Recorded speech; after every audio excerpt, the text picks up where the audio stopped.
भाई कोई नहीं इस दुनिया में तेरे जैसा है वरदानी। हरिओम हरिओम हरिओम हरिओम। नित्य सुमिरन करते नाम तेरा सब संत ऋषि और ज्ञानी। सब संत ऋषि और ज्ञानी ना जाने किस पर खुश होकर तो क्या क्या तो कर डाले। शिव शंकर डमरू वाले, शिव शंकर भोले भाले। है धन्य तेरी माया जग में हो दुनिया के रखवाले। शिव शंकर डमरू वाले, शिव शंकर भोले भाले। हरि ओम। सभी लोग भाव से गाएंगे।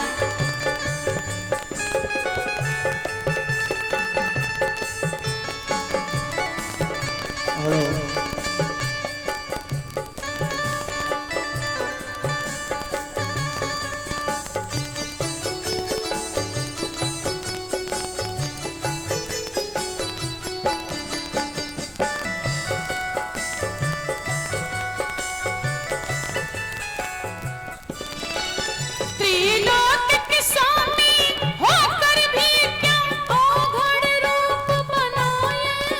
हरि ओम हरि ओम हरि ओम हरि ओम। कर में डमरू त्रिशूल लिए और नाग गले लिपटाए। और नाग गले लिपटाए। तुम त्याग से अमृत पीते हो और प्रेम से विष के प्याले। शिव शंकर डमरू वाले, हरि ओम। शिव शंकर भोले भाले। है धन्य तेरी माया जग में हो दुनिया के रखवाले। शंकर डमरू वाले, शिव शंकर भोले भाले। है धन्य तेरी माया जग में हो दुनिया के रखवाले। शिव शंकर डमरू वाले, शिव शंकर भोले भाले।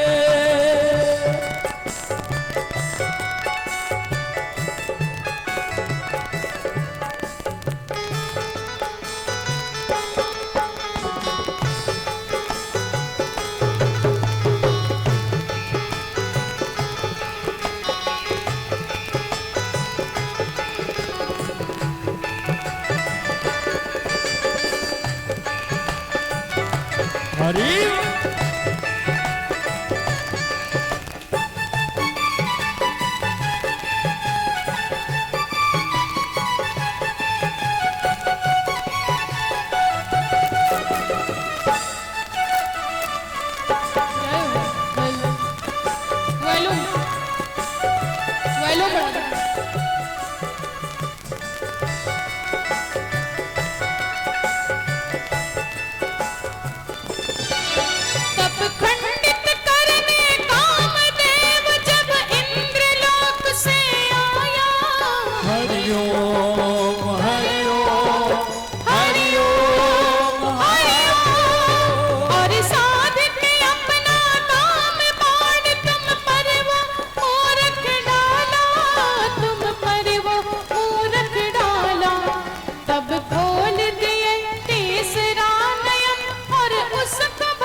तस्मै श्री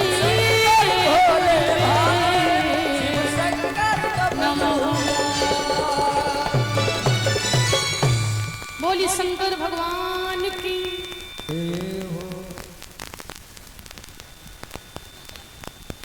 दूसरा गाना। बोली शंकर भगवान की।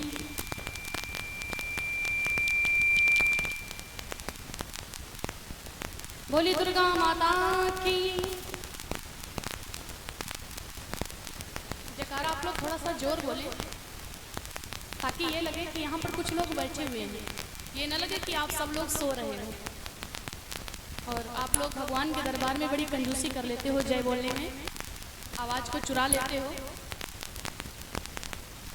जहाँ पर आपको शर्म करना चाहिए वहाँ पर आपको शर्म नहीं आती है, जहाँ पर नहीं बोलना चाहिए वहाँ आप लोग इतना बोलते हो कि मना करना पड़ जाता, भैया बस करो। और भगवान के दरबार में जब बैठते हो तो जय बोलवाते बोलवाते हम तो थक जाते हैं, लेकिन भक्त माताएं जो होती ना, अगर ये लोग बोलत बोलत बोलबो करी है तो कहीं जय महिमा मार साड़ी लगा लें कि आवाज़ ना बाहर निकल जाए। ऐसा आप लोग मत करें। बोली सच्चे दरबार की राम। बोली वृंदावन बिहारी लाल की। आइए सर्वप्रथम श्री गुरुदेव भगवान के चरणों का पावन आशीष प्राप्त करते हुए राम हरिओम। भैया ये ग्रीन वाली इसका थोड़ा सा वॉल्यूम बढ़ाइए। एवं इस दरबार में दूर दूर से यत्र तत्र से पैदल चल के आए हुए हमारे समस्त भागवत प्रेमी भक्त महानुभाव माँ सती अनसुईया के पद कमलों पे चलने वाली हमारी सभी शक्ति स्वरूपा माताएं बहनें और भक्त प्रहलाद के समान हमारे सभी बाल गोपाल, आप सभी को याद है कि आज भगवान की कथा का तृतीय दिवस है, तीसरा दिवस है। कल रात्रि में आप लोगों ने बड़ी विचित्र कथा के दर्शन किए कि सती माता पिता भवन जब गई भवानी, दच्चित्रास काहू न सन्मानी, लेकिन सादर भले ही मिली एक माता, भगनी मिली बहुत मुस्काता।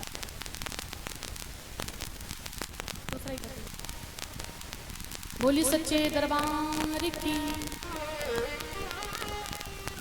बोली बांके बिहारी लाल की। रहीम दास जी एक बड़ा विचित्र दोहा दर्शाते, बोले रहीम ने प्रीत न कीजिए जस खीरा ने कीनी, ऊपर से तो दिल मिला लेकिन भीतर फांके तीन। श्री रहीम दास जी कहते हैं, अच्छा आप इतने भक्त लोग बैठे हैं, आप सभी को पता होगा खीरा जो हम लोग खाते हैं, सलाद में खाते हैं खीरा। श्री रहीम दास जी कहते हैं कि अगर किसी से प्रेम करना है तो निस्वार्थ भाव से करो, खीरा के जैसे संगत मत करो। क्यों? क्योंकि खीरा जो होता है ऊपर से तो दिल मिला लेकिन भीतर फांके तीन। खीरा ऊपर से देखने में एक लगता है, अगर आप एक उठाते तो एक, और अगर खीरा को काटते हो तो उसके अंदर तीन फांके निकलते हैं। होते कि नहीं होते? बोलो। कहने का तात्पर्य यह है कि ऐसा ना हो कि देखने से ऊपर से कुछ और लगो और अंदर से कुछ और हो, अंदर कपट की भावना हो, ऐसा नहीं होना चाहिए। जैसे ऊपर से दिखो वैसे ही अंदर से भी होना चाहिए। कबीरदास जी कहते हैं कि जिसने नहीं किया है, जिस प्राणी ने कभी भगवान का भजन नहीं किया है उनका जीवन कैसा है। जिसने नहीं किया है भगवान का भजन, जिसने नहीं किया है भगवान का भजन,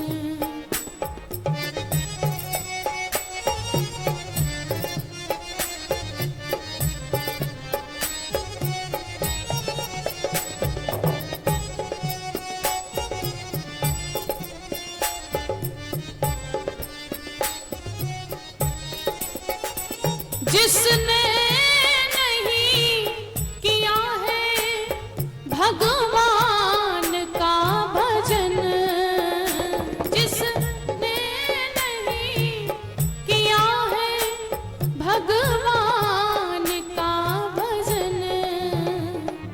दूसरा जीवन कैसा है? जीवन है व्यर्थ उनका, जीवन है व्यर्थ उनका, पाकर के मानो तन। जीवन है व्यर्थ उनका, पाकर के मानो तन।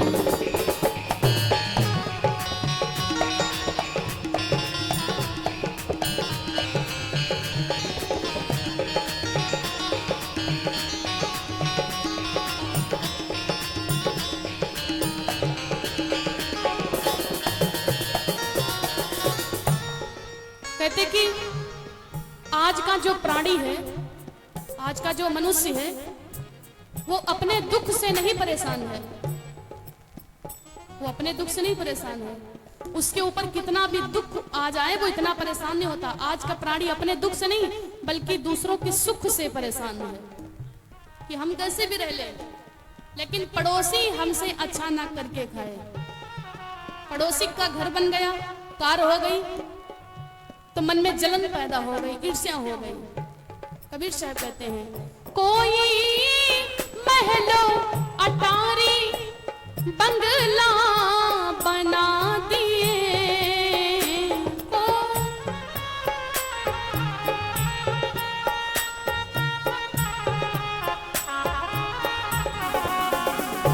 कोई महलों अटारी बंगला बना दिए, उनको ढप लगाइए, उनको ही देख करके, उनको ही देख करके रखते हो क्यों जलन, उनको ही देख करके रखते हो क्यों जलन।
बिस्तर लगा के सोवो,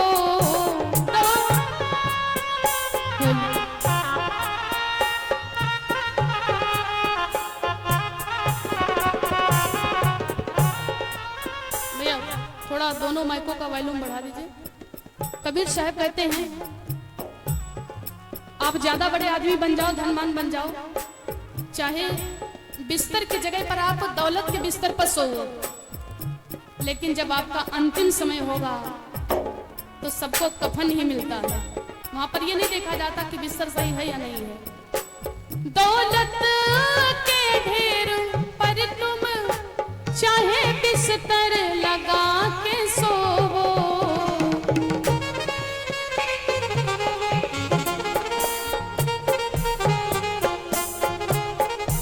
लेकिन आखिर में बस मिलेगा, आखिर में बस मिलेगा 2 गज का ही कफन, आखिर में बस मिलेगा 2 गज का ही कफन।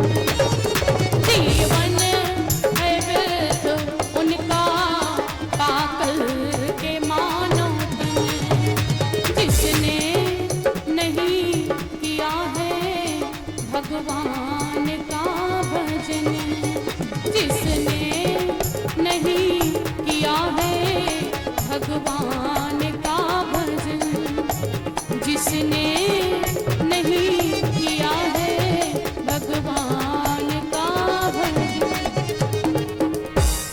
बोली सच्चे दरबार की, बोली सतगुरुदेव भगवान की।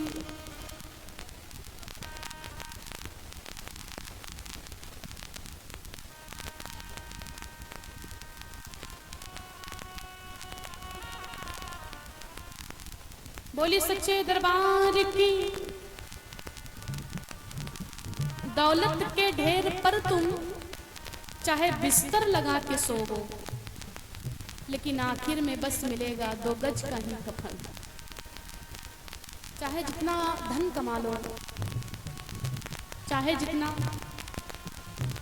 कहते हैं कि भगवान ने हर इंसान को, सबको हर चीज दिया है, लेकिन 6 चीजें भगवान ने अपने हाथ में रख लिया। क्या? हानि लाभ जीवन मरण,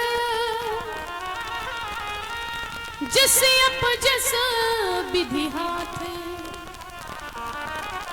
आपके जीवन में कितनी हानि होगी, कितना लाभ होगा। जीवन मरण, आपकी कब मृत्यु होगी, कब आपका जन्म होगा। जस अप जस विधि हाथ, ये 6 चीजें ब्रह्मा जी के हाथ में होती हैं। और अगर ये 6 चीजें भी भगवान इंसान को दे देते तो आजकल कोई दुनिया में भगवान को मानता ही ना, क्योंकि पैसों से हर चीज खरीदा जा सकता है। पैसों से आप किताब खरीद सकते हैं, पुस्तक खरीद सकते हैं, लेकिन ज्ञान नहीं खरीदा जा सकता है। पैसों से अच्छे वस्त्रों को खरीद सकते हैं, लेकिन पैसों से कभी रूप नहीं खरीदा जा सकता है। भगवान श्री कृष्ण अर्जुन से कहते हैं गीता में कि हे अर्जुन, हे पार्थ, तुम कौरवों से युद्ध करो। क्यों? क्योंकि युद्ध करना तुम्हारा परम कर्तव्य है। उन्होंने तुम्हारी पत्नी को, द्रौपदी को लज्जित किया है, इसलिए तुम युद्ध करो। लेकिन अर्जुन जी तैयार नहीं हो रहे। क्यों? बोले भैया कैसे युद्ध करें? जिस गुरुदेव ने मुझे धनुष बाण को चलाना सिखाया, क्या मैं उन्हीं के बाण मार दूं? ये मेरे बड़े भाई हैं, वो मेरे बड़े पिताजी हैं, मैं कैसे अपने घर वालों पर ये धनुष बाण उठाऊं? हे केशव, ये मेरे हाथ उठते नहीं है, मैं क्या करूं? मेरे कुछ समझ में नहीं आता है। भगवान ने क्या कहा कि तुम युद्ध करो। क्यों? क्योंकि युद्ध करना तुम्हारा परम कर्तव्य है। ये मत सोचो कि ये मेरे घर वाले हैं।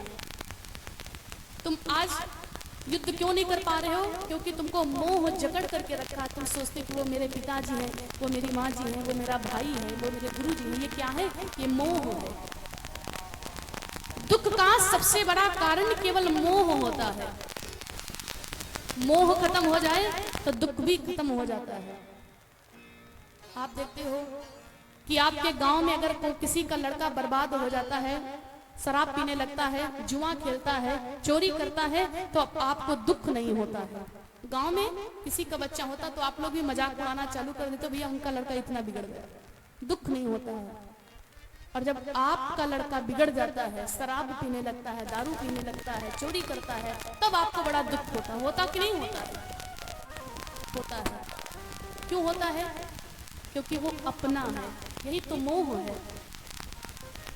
दूसरे के लिए आपको कष्ट नहीं हुआ,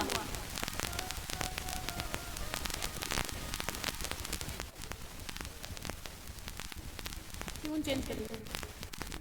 क्योंकि वो अपना है, इसलिए आपको दुख होता है। भगवान अर्जुन से कहते हैं, हे केशव, तुम युद्ध करो, क्योंकि युद्ध करना तुम्हारा परम कर्तव्य है।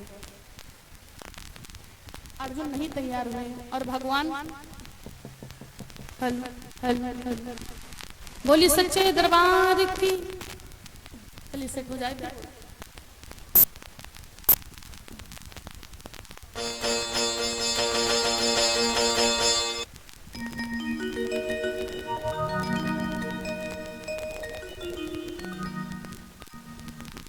बोली शंकर भगवान की, राम राम।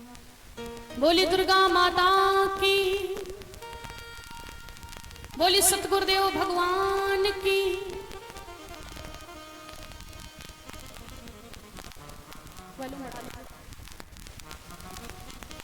भगवान ने अर्जुन को इतना समझाया कि पूरा गीता लिख दिया, जो गीता की पुस्तक है, गीता उपदेश दिया है। भगवान कहते हैं, अर्जुन तुम क्या समझते हो कि ये मेरे घर वाले, ये मेरे पिताजी हैं, ये मेरा भाई है?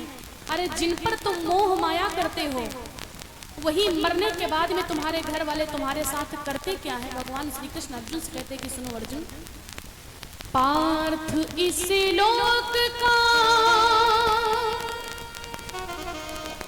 कोई पदार्थ, एक एक शब्द को सुनिएगा, संग तेरे परलोक न जाए, पिछले जन्म का कोई नाता, अगले जन्म में याद न आए। श्री कृष्ण अर्जुन से कहते कि सुनो, स्मृतियों का बोझा ढोने से विस्मृति का अवदान कराए, हर जन्म के नाते याद रहे तो प्राणी पागल ही हो जाए। भगवान कहते सुनो अर्जुन, 4 दिनों की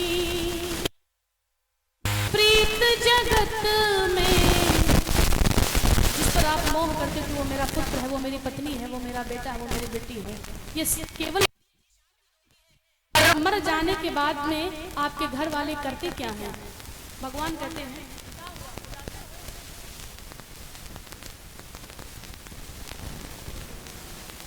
बोली सच्चे दरबार की। भगवान कहते सुनो अर्जुन, 4 दिनों की ये प्रीत जगत में, 4 दिनों के नाते हैं। प्रीत और नाते कब तक है? जब तक कि आपके पलकों पर पर्दे नहीं पड़े। पलकों पर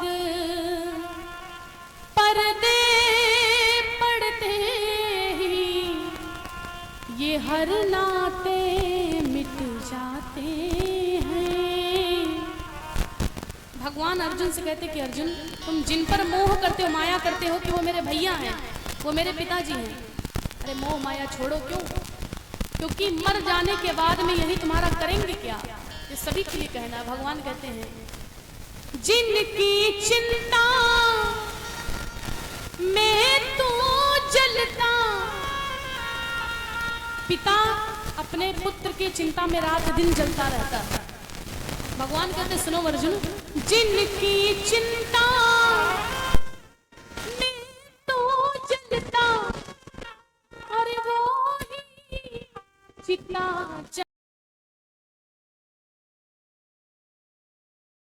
पिता बेटे की चिंता में रात दिन चलता रहता है, और पिता की मृत्यु हो जाए तो वही बेटा जाकर के पिता की चिता को जला देता। तुम किस पर मोह माया करते हो? जिनकी चिंता में तो जलता, वो ही चिता जलाते हैं। जिन पर रक्त बहाए तो जल सम, जल में वही बहाते हैं। और मर जाने के बाद में आपके घर वाले करते क्या हैं? घर के स्वामी के जाने पर सब घर की शुद्धि कराते हैं। मर जाने के बाद में पंडित जी को बुला करके सत्यनारायण कथा होती है, तेरही होती है, ये सब क्या है? शुद्धिकरण करवाते हैं। किस पर मोह माया करते हो? भगवान कहते हैं केशव, घर के स्वामी के जाने पर सब घर की शुद्धि कराते हैं। और शुद्धि कराने के बाद में क्या करते? बोले पिंड दान करते हैं। पिंड दान किस लिए किया जाता? भगवान कहते सुनो, पिंड दान करो प्रेत आत्मा से पिंड दान करो प्रेतवात्मा से, सब अपना पिंड छुड़ाते हैं। पिंड दान कर, पिंडदान इसलिए किया जाता है कि मेरे ही घर का गया हुआ अतिथि कभी प्रेत बनकर के मेरे घर में ना जाए। पिंडदान कर प्रेतवात्मा से, सब अपना पिंड छुड़ाते हैं। बोली सच्चे दरबार की। घर में पिताजी की मृत्यु हो जाए या माँ जी की मृत्यु हो जाए तो जो उनकी बहू होती, जानते हो क्या कहती है? अगर ससुर जी की मृत्यु हो जाए तो बहुरिया कहेगी कि ये ससुर जी की चारपाई है, इसको भी ससुर जी के साथ में ही जला दो, इसको फेंक दो, अब इसकी जरूरत नहीं बची है। ससुर जी के जितने भी फटे पुराने वस्त्र हैं सब ससुर जी के साथ में फेंक दो। और अगर ससुर जी के गले में पड़ी है सोने की चैन तो बहुरिया कहा कि रख लियो, बप्पा की निशानी है, और सब कुछ फेंक दो। ना कपड़े की जरूरत है ना चारपाई की जरूरत है, बस चैन रख लो। बड़े स्वार्थी लोग हो गए आज के युग में। आदमी कोई काम करता है बिना स्वार्थ के, कोई काम आज करता ही नहीं है कलयुग में। पहले लोग किसी किसी के घर जाते थे, 2-2 घंटे तक बैठे रहते थे, बातें करते रहते थे, बड़ा सुंदर माहौल बनता था, सत्संग हुआ करता था। लेकिन आजकल का प्राणी को टाइम ही नहीं है। किसी के पास कोई जाता है, काम से भी जाने में सोचता कि ना जाना पड़े तो अच्छा है, अपने घर में बैठा रहता है। प्रेम नहीं बचा। आजकल के जितने भी प्राणी हैं सब स्वार्थी हो गए। लेकिन भगवान की भक्ति भी करो तो निस्वार्थ भाव से, उसमें स्वार्थ नहीं होना चाहिए। कुछ लोग कहते क्या है कि हे ठाकुर जी, बाकी बिहारी जी, अगर मेरे बेटे की लॉटरी लग जाए, मेरा बेटा नौकरी पा जाए, नौकरी पा जाए तो मैं कथा करवाऊंगी व्यास जी, पक्का है। माँ के मंदिर में जाती सोने का छतर चढ़ाऊंगी, ये सब करती हूँ कि अगर ये हो गया तो ये गलत बात है। क्यों? बोले भगवान की भक्ति तो बाद में किया और उनके ऊपर भार पहले से लाद लिया कि इतना तुमको करना पड़ेगा। किसी से कुछ मांगो मत। क्यों? क्योंकि मांगो उसी से जो दे दे खुशी से, और बतलाए भी ना किसी से। ऐसे प्राणी से मांगना चाहिए जो खुशी से दे दे। और तुम भगवान से मांगते हो कि भगवान मेरा बेटा नौकरी पा जाए, मेरे दुख दूर हो जाए। क्या भगवान को नहीं पता है कि तुम्हारे घर में किस चीज की आवश्यकता है? वो तो हर चीज जानता है। सबकी मन की बात को जब वो जानता है तो कहने की फिर क्या जरूरत है कि मुझे नौकरी दे दो, ये कर दो, वो कर दो। वो तो सब कुछ जानता कि इनके मन की भावना क्या है। और उसको पता होकर भी तुम कहते कि ये मेरा काम कर दो, तो क्या करते हो? अपनी नजरों में भगवान को शर्मिंदा करते हो, उनका अपमान करते हो। कोई मालिक बैठा हो, देने वाला राजा हो, उसको पता हो कि इनको क्या चाहिए, इनके योग्य क्या है सामान, और फिर भी जाकर के कह दो ये राजा जी मेरा काम कर दो, ये दे दो, तो वो क्या कहेगा? तुमको तुरंत डांट देगा, अरे भैया सब्र तो करो, हम खुद ही देंगे। कहने की जरूरत नहीं है। प्राणी इतना झूठ बोलता है, सुबह उठता है, आरती करता तो क्या कहता है? तन सुबह उठे कि झूठ बोलना चालू हो गया। भगवान से क्या कहते हो कि प्रभु तन भी आपका है, मन भी आपका है, और जितना भी धन है वो भी सब आपका है। कह तो देते हो, कहना बड़ा आसान है, लेकिन करना उतना आसान बात नहीं है। क्यों? कहते हो कि धन भी आपका है। पता चलता है कि अगर दान करने का नंबर आ जाए तो 11 रुपया भी देते हो तो बड़ा सोचना पड़ता, दे कि ना दे, अभी तो 5 दिन बाकी, किसी दिन दे देंगे। और भी दान की बात आई तो क्या सोचते हो कि दान पात्र में तो डाल दिया, व्यास जी को क्या दे, वरे सब कथा में ही तो जा रहा है। दान करने में आपको बड़ा सोचना पड़ता है, बहुत कुछ सोचते हो। और अभी गांव में नौटंकी हो, ऑर्केस्ट्रा हो, कई भैया लोग ऐसे होते हैं जो ऑर्केस्ट्रा में चले जाएं तो पूरी 5000 की गड्डी लुटा देंगे, और जब सुबह आएंगे तो मस्तक पे हाथ धर के रोएंगे फूट फूट करके, अरे लेकर चली गई, कोई मतलब भी नहीं निकला। यहाँ पर तुम जितना दान कर दोगे ये आपका व्यर्थ नहीं जाएगा, ये भगवान के ऊपर देखा जाएगा। क्योंकि कलयुग में धर्म का केवल एक चरण बचा है, दान करो। दान करने से क्या होता है? पाप कट जाते हैं। व्यक्ति के जो भी पाप होते हैं पाप कट जाते हैं। तो झूठी तो बोलते हो कि तन भी आपका है, मन भी आपका, धन भी आपका है।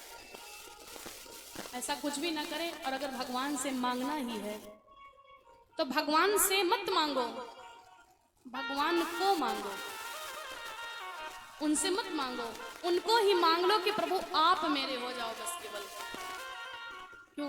क्योंकि भगवान भी कहते हैं कि जो भक्त हमसे जिस चीज की याचना करते हैं, मांगते हैं, हम उनको दे देते हैं और फुर्सत पा जाते हैं। लेकिन हमारे जो भक्त हमसे कुछ नहीं मांगते ना, उनको मैं अपने आप को दे देता हूं। तो इसलिए भगवान से मत मांगो, भगवान को ही मांग लो। बोली सच्चे दरबार की। आइए एक लाइन गाएंगे सभी लोग मिलकर के, और उसके बाद में बड़ी विचित्र कथा है। बोली दुर्गा माता की, बोली शंकर भगवान की। श्री राधे राधे राधे बरसाने वाली राधे, श्री राधे राधे। सभी लोग भाई गाइए, कंजूसी मत कीजिए, आवाज मत चुराइए, क्योंकि भगवान की कथा में ताली का बहुत महत्व होता है। ताली बजाने से जो हमारी हाथ की बिगड़ी रेखाएं होती वो सही हो जाती है और खून भी अच्छे से चलने लगता है। इस दरबार में ताली का बड़ा महत्व है। यहाँ पर ताली आप बजाते हो, आपको कोई कुछ नहीं कहता है। और जब कथा समाप्त हो जाए, कथा विराम होने के बाद में आप रोड पर जाओ और ऐसे ऐसे ताली बजाओ तो लोग क्या कहेंगे? ये पागल हो गया है। इसलिए कथा में ताली का बड़ा महत्व है। जब भी भगवान का संकीर्तन करो, भजन गाओ, तो मुख से बोल करके और तालियों को बजा करके सभी लोग उठाएंगे हाथ, भाव से मिलकर के, और कहेंगे क्या? श्री राधे राधे राधे बरसाने वाली राधे, श्री राधे राधे।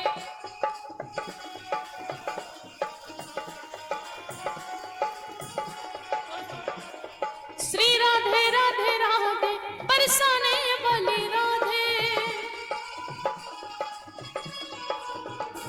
श्री राधे राधे राधे बरसाने वाली राधे, श्री राधे राधे राधे बरसाने वाली राधे, श्री राधे राधे राधे बरसाने वाली राधे, श्री राधे राधे राधे बरसाने वाली राधे। बोली राधा रानी सरकार की। जय हो। 1 2 3 4।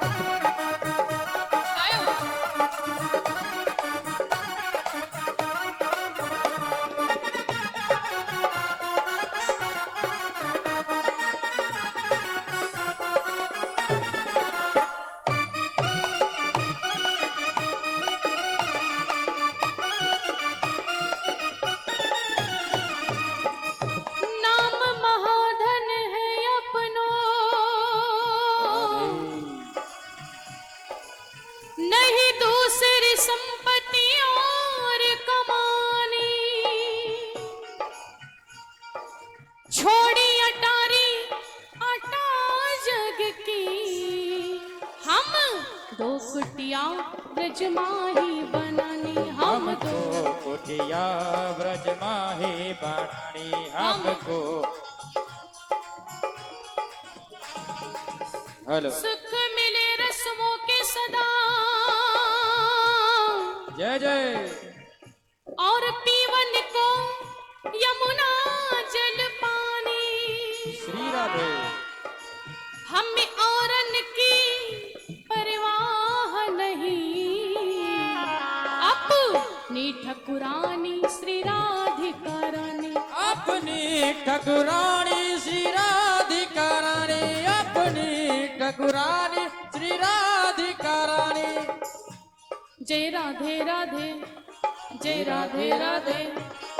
वृंदावन में राधे राधे, कुंज गली में राधे राधे, बरसाने में राधे राधे, श्री धाम में राधे राधे, रसिक जनों में राधे राधे, बरसाने वाली राधे राधे, हमारी प्यारी, राधे राधे, तुम्हारी प्यारी, राधे राधे, प्यारी प्यारी, राधे राधे, प्यारी प्यारी, राधे राधे। तो सभी लोग उठाएंगे हाथ और कहेंगे क्या? हमारो धन राधा श्री राधा, श्री राधा, हमारो धन राधा श्री राधा, श्री राधा, हमारो धन राधा श्री राधा श्री राधा हमारो धन राधा श्री राधा श्री राधा परम धन राधा राधा राधा राधा राधा परम धन राधा राधा राधा राधा राधा। बोले सच्चे दरबार की। अब सभी लोग उठाएंगे हाथ, बिल्कुल सीधा कहेंगे क्या? हमारो धन राधा श्री राधा श्री राधा हमारो धन राधा श्री राधा सभी लोग गाएंगे हमारो धन राधा श्री राधा श्री राधा हमारो नाम महाधन है अपना नहीं दूसरी संपत्तियों और कमाने छोड़ी अटारी अटा जग की हम तो कुटिया ब्रज माही बनाने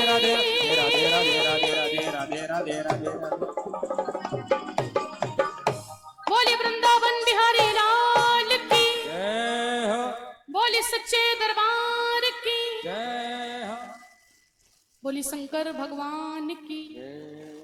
कल अभी महाराज जी कौन कथा सुना रहे थे आप लोगों को? कोई बता सकता है? अच्छा, कथा पूछ लो तो माताएं इतना साइलेंट होकर के बैठ जाती कि कहीं ब्यास जी की नजर मेरे ऊपर ना पड़ जाए। बताइए, बड़ी आफत दिखाई पड़ रही है।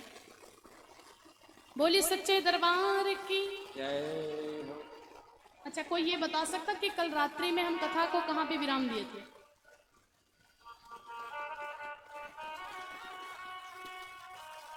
किसी को नहीं पता? सबसे आसान तरीका हम आए ही नहीं थे, लेकिन कुछ चेहरे ऐसे हैं जो लग रहे हैं कि पहले दिन से आ रहे हैं, लेकिन याद नहीं है। कोई बात नहीं। बोली सच्चे दरबार की। पार्वती माता का प्रागट्य महाराज हिमांचल के महलों में हो गया था कि नहीं हुआ था? हो गया था। बोली शंकर भगवान की। मरत सती हर समवर मांगा। यहीं पर सोचने की बात है, प्रश्न उठता है। मरने के समय में सती ने क्या वरदान मांगा? किससे मांगा? हरि। हरि माने क्या? भगवान विष्णु। हर नहीं लिखा है क्योंकि हर माने भगवान भोलेनाथ जी, हर हर महादेव लोग बोलते हैं। मरत सती हरि समवर मांगा। हरि माने भगवान विष्णु से वरदान मांगा। क्या मांगा? बोले जन्म जन्म शिव पदवानुरागा। भगवान विष्णु, जब जब मेरा प्रागट्य हो तो पति के रूप में मुझे भगवान भोलेनाथ ही मिले। ये मैया ने वरदान मांगा। अब प्रश्न ये उठ जाता है कि माता जो पार्वती हैं, पार्वती मैया ने वरदान विष्णु जी से क्यों मांगा? शंकर जी से मांगती तो क्या शंकर जी नहीं देते? जो चीज अपने घर में मिल जाए तो दूसरे से मांगने की क्या जरूरत है? अब भाई दूसरे से मांगोगे तो एहसान नहीं होगा। आपके घर में कोई सामग्री नहीं होती, जहां तक होता काम चला लेते कि दूसरे से ना मांगना पड़े, अपने घर से काम हो जाए। ये काम घर में भी हो सकता था, लेकिन सती ने शंकर जी से नहीं कहा कि भगवान भोलेनाथ जी मैं आपकी अर्धांगिनी बन करके आऊं। सीता मैया ने तो राम जी से कह दिया कि स्वामी जब जब मेरा प्रागट्य हो पति के रूप में मुझे आप ही प्राप्त हो। वो तो राम से ही कहा, लेकिन सती ने विष्णु से वरदान मांगा, शिव से नहीं मांगा। मरत सती हर समवर मांगा। बोले जन्म जन्म शिव पद अनुरागा। विष्णु से वरदान मांगा। क्यों मांगा? क्योंकि माता सती मन में सोचने लगी कि आज तक मेरे स्वामी ने जहां जहां पर मुझे मना किया है और मैं जबरदस्ती गई हूं, उनकी हमेशा बात को टालती रही हूं, वो मुझसे बहुत परेशान हो गए हैं। और वो इतना परेशान है, अगर हमसे फिर कह दे कि पति के रूप में मुझे आप ही मिले तो हो सकता है कि भगवान भोलेनाथ जी ये मेरा वरदान पूरा ना करें कि सती जी ने इस जन्म में इतना परेशान कर लिया तो आगे भी परेशान करेंगे, इसलिए ना रहेगा बांस ना बजेगी बांसुरी, हम वरदान ही नहीं देंगे। तो सती ने मन में विचार किया कि हम ऐसे संशय रहित कोई बात ही नहीं रखेंगे, लाओ भगवान विष्णु से मांग लेंगे, इनका काम ही खत्म करो। क्योंकि सती को भी पता है कि भगवान भोलेनाथ जी मेरे पति मेरी बात को टाल सकते हैं, लेकिन भगवान विष्णु की बात को वो कभी टाल नहीं सकते हैं। इसलिए कहने लगे कि जन्म जन्म से उपद अनुरागा, जब जब मेरा प्रागट्य हो है भगवान विष्णु, तो पति के रूप में भगवान भोलेनाथ ही मिले। ये वरदान मांगा है। और वरदान मांगने के बाद में सती माता का प्रागट्य पार्वती के रूप में महाराज हिमांचल के महलों में हुआ है। बोली पार्वती माता की, बोली सच्चे दरबार की। और जब प्रागट्य हुआ ना, तो महाराज हिमांचल के महलों में, पर्वतराज के महलों में अपार खुशियां मनाई जाने लगी। सोहर माताएं गाती हैं, गीत गाती हैं, बहुत खुशियां मनाई जा रही हैं। क्यों? क्योंकि मेरे घर में बेटी का प्रागट्य हुआ है। आजकल हमारे कलयुग में क्या होता है, अगर माताओं के घर में बेटे का जन्म हो जाए, पोता का जन्म हो, तो माताओं से कोई पूछे चाहे ना पूछे का आवा, अपने आप ही बताएंगे भैया तुम्हारे पोता आवा है, पोता नाती आवा है। और अगर बिटिया का जन्म हो जाए तो जान पर कोनो गाज फाट पड़ी है। बेटा ज्यादा पसंद करते हैं। लेकिन एक बात बता देना, बेटा और बेटी ये दोनों में बड़ा अंतर होता है। क्यों? क्योंकि बेटा होता है भाग्य से, बेटा भाग्य से होता है। अगर आपका भाग्य उदय होगा एक बार, तो आपके घर में बेटे का जन्म होगा। बेटा होता है भाग्य से और बेटी होती है सौभाग्य से। भाग्य एक बार नहीं बल्कि 100 बार उदय होगा, तब आपके घर में बेटी का जन्म होगा। और जहां पर माँ आदिशक्ति जगत जननी माँ जगदम्बा का प्रागट्य हुआ हो, आहा, खुशियों का तो ठिकाना नहीं। नारद जी को जैसे ये समाचार मिला, तो नारद जी तुरंत अपने बीड़ा करताल को लेकर के नारायण नारायण करते हुए हमारे हिमांचल के महलों में पधारे। नारद किसे कहते हैं? नारद का मतलब क्या है? कुछ लोग क्या कहते हैं कि जो इधर उधर झगड़ा करवा दे वो है नारद। ऐसा नहीं है। और मैंने तो देखा है गांव गांव में जब रामलीला होती है, तो रामलीला में जो नारद का रोल करेंगे उनको जोकर बना देते, कहेंगे ये नारद है। नारद जी को जोकर बना देते हैं। और नारद जी वैसे कॉमेडी करते रहते हैं। अपमान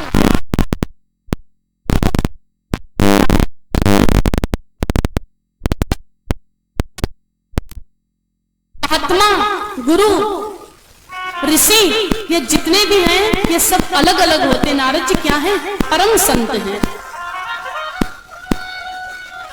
संत का आप लोग अपमान करते हैं। नारद किसे कहते हैं? जो आपके जीवन का अंधकार मिटा करके प्रकाश दिखला दे, वो है नारद।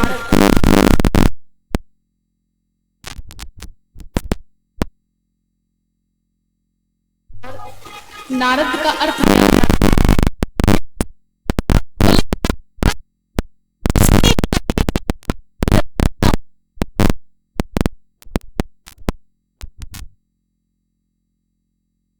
नारद का कहा हुआ कोई टाल नहीं पाता था। नारद जी का काम क्या था? जहां पर झगड़ा होता वहां पर बोलचाल करवा देते, और जहां पर ज्यादा बनने लगे तो आकर के थोड़ा झगड़ा करवा देते थे। इतना काम था, स्वभाव था। क्योंकि नारद जी ने खुद गा करके बताया है कि ब्रह्मा जी का बेटा और नारद मेरा नाम, ब्रह्मा जी का बेटा और नारद मेरा नाम, इधर उधर चुगली लगाना ये तो मेरा काम।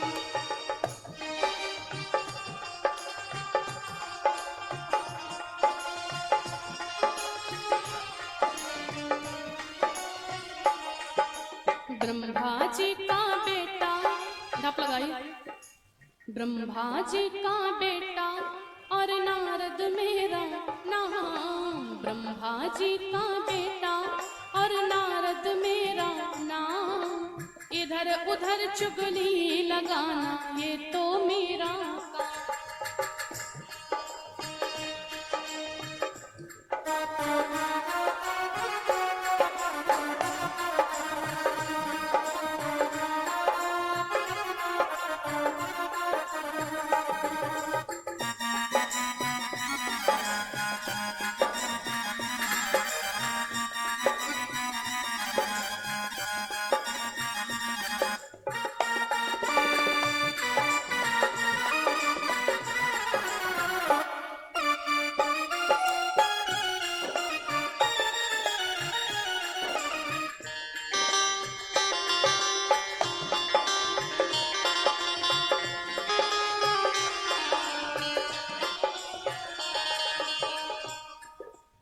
नारद जी ने खुद गा करके कह दिया, बोली ब्रह्मा जी का बेटा हूँ, नारद मेरा नाम। नारद, मेरी कही हुई बात को भगवान रद्द नहीं कर पाएंगे। इधर उधर चुगली लगाना ये तो मेरा काम। चुगली लगाना नारद का काम नहीं था। नारद का काम था क्या? नारद जी 24 सेकंड से ज्यादा कहीं रुक ही नहीं पाते थे। उनको श्राप था दक्ष प्रजापति का। दक्ष के जितने भी बेटे थे, नारद जी ने सबको बाबा बना दिया। तो श्राप दे दिया, बोले भैया तुमको मैं श्राप देता हूं कि तुम 24 सेकंड से ज्यादा कहीं रुक ही नहीं पाओगे। दक्ष ने श्राप क्यों दिया? बोले अगर 24 सेकंड रुकेंगे तो संत बनाने में, बाबा बनाने में कुछ माहौल भी तो बनाना पड़ता है। पहले 24 सेकंड में क्या माहौल बन जाएगा, जाएंगे फिर गायब वहां से। ये श्राप दे दिया कि 24 सेकंड से ज्यादा कहीं रुक ही नहीं पाओगे। तो नारद जी ने हाथ जोड़ लिया, भैया तुमने और अच्छा कर दिया। क्यों? बोले अगर पहले जाते तो समय ज्यादा लेते, 1-2 बाबा बन सकते थे, लेकिन अब 24 सेकंड केवल जाना है और बाबा बना देना है, इसलिए मेरा तो काम बन गया। नारद जी को जैसे ये समाचार मिला,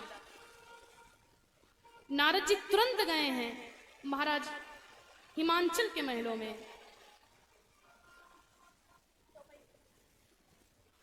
नारद जब पहुंचे हैं ना, तो मैना रानी के गुरु जी हैं नारद जी,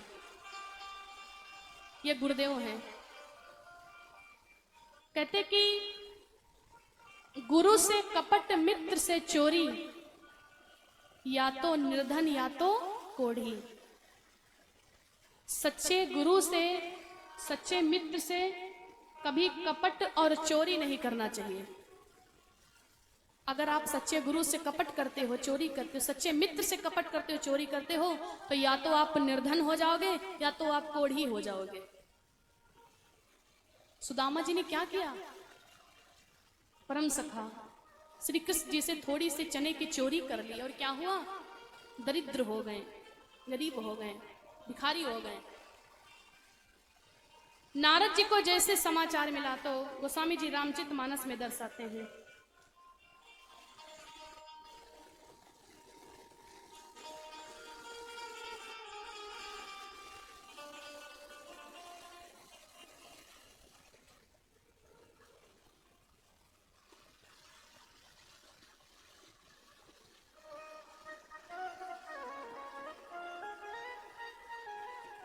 थोड़ा सा पेन कॉपी में लिख लीजिए, समझ में थोड़ा कम आ रहा है। बोली सच्चे दरबार की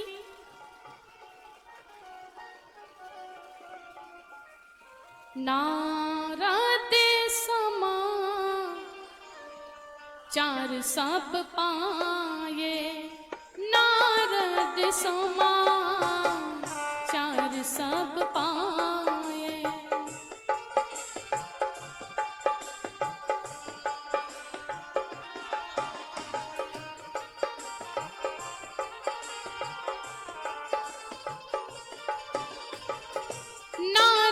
समा चार सब पाए, नारद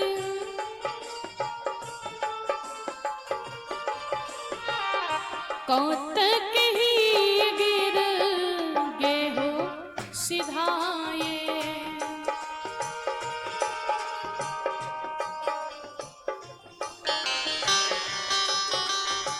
श्री राम।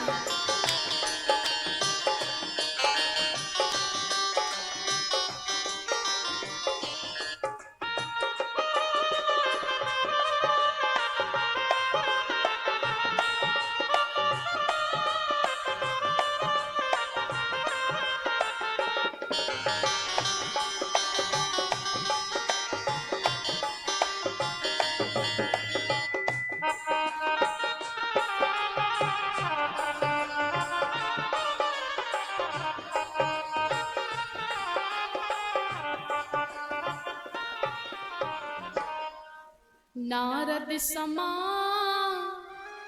चार सब पाए, कौतक ही गिर गए हो सिधाए। जैसे नारद जी को पता चला कि महाराज हिमांचल के महलों में पार्वती का प्रागट्य हो चुका, तो नारद जी सोच लेंगे अब चलना चाहिए मुझे। और नारद जी जैसे गए हैं, आहा, मैना रानी ने बड़ा स्वागत सत्कार किया है नारद जी का। क्योंकि ये गुरुदेव है। गुरु का मतलब क्या है? गा का मतलब अंधकार, रू का मतलब प्रकाश। जो आपके जीवन का अंधकार मिटा करके प्रकाश दिखला दे वही तो है गुरु। और जैसे गए हैं, मैना रानी ने बड़ा स्वागत सत्कार किया, सुंदर स्थान पे बिठाया, आसन दिया। नारद जी ने कहा कि देवी मैंने सुना है कि आपके घर में बेटी का प्रागट्य हुआ है। बोले हाँ ये तो सही है। तो कहने लगे कि फिर कन्या को लेकर के आओ, बेटी को लेकर के आओ, मुझे भी दर्शन करवा दो। मैना रानी गई हैं, पार्वती माता को लेकर के आई हैं। तो मैना रानी नारद जी से कहने लगे गुरुदेव आपको ज्योतिष के बारे में थोड़ा सा नॉलेज है, इसलिए आप करिए क्या, मेरी बेटी की रेखा देख लो कि इसका विवाह किसके साथ में होगा, दामाद कैसा मिलेगा। जो माताएं होती हैं इनको अपने दामाद के बारे में बड़ी चिंता रहती है। बिटिया को लेकर के दामाद के बारे में बड़ी चिंता रहती है। और एक बात बता दें, दुनिया में अगर ये सबसे ज्यादा किसी को मानती है, प्रेम करती है, तो केवल एक आदमी, कौन? दामाद। दामाद का बहुत मानती है माता। और दामाद का जानते हो आप लोग क्यों इतना मानती है? दामाद को मानने का केवल एक कारण है, कौन सा? तीमा हमारी बिटिया को मारे ना, यही मारे मानती है कि हम थोड़ा सा पालिश करते रहेंगे तो माफ करते रहेंगे। माताओं को दामाद की बड़ी चिंता रहती है। अगर ससुराल दामाद जी पहुंच जाएं और माताएं दूसरे टॉलम हुए तो माँ दौड़ते ही हैं। कोई पूछ ले को आवत कहीं फलाने जगह ले भैया आए हैं, भैया कबो नाम ना कहे दामाद का, दौड़ते ही हैं। और अगर अपने लड़का कोई पूछ ले कि तुम्हारा लड़का कहा, तो कहे नासकाटा कहूँ फलाना दुकानी मरत हुई, हम कहा जानी, उनका कबो भैया ना कहे जी की कमाई खाती हूँ। बोली सच्चे दरबार की। तो मैना रानी ने कहा कि आप ये बताइए गुरुदेव कि मेरी बेटी का विवाह किसके साथ में होगा, दामाद कैसा मिलेगा। और जैसे नारद को ये कहा, नारद जी ने जैसे माता पार्वती को हाथ को पकड़ा, आहा, देख करके आश्चर्यचकित रह गए। कन्या के हाथ में क्या लिखा है? नारद जी कहते हैं, कहा मुनि बिहसी ओढ़े मृद बानी, जय सिया राम जय सुता तुम्हारे सकल गुण खाने, जय सिया राम जय सिया राम। नारद जी जैसे पार्वती माता के हस्तरेखा को कहने लगे सुनो, ये जो कन्या है ना, कहा मुनि बिहस गुड़ मृद पानी, जय सिया राम जय सिया राम। हाँ सुता तुम्हारे सकल गुण खानी, जय सिया राम जय सिया राम। सुंदर सहज सुशील सयानी, जय सिया राम जय सिया राम। नाम उमा अंबिका भवानी, जय सिया राम जय सिया राम। जब लक्षण संपन्न कुमारी, जय सिया राम जय सिया राम। और हो यही संतत पियहि प्यारी, जय सिया राम जय सिया राम। नारद जी मैया के हाथ को पकड़ लिए और बताने लगे सुनो, बड़ी सुंदर रेखा है, इस कन्या के हाथ की बड़ी सुंदर रेखा है। सुंदर सहज सुशील सयानी, नाम उमा अंबिका भवानी। और गुण क्या है?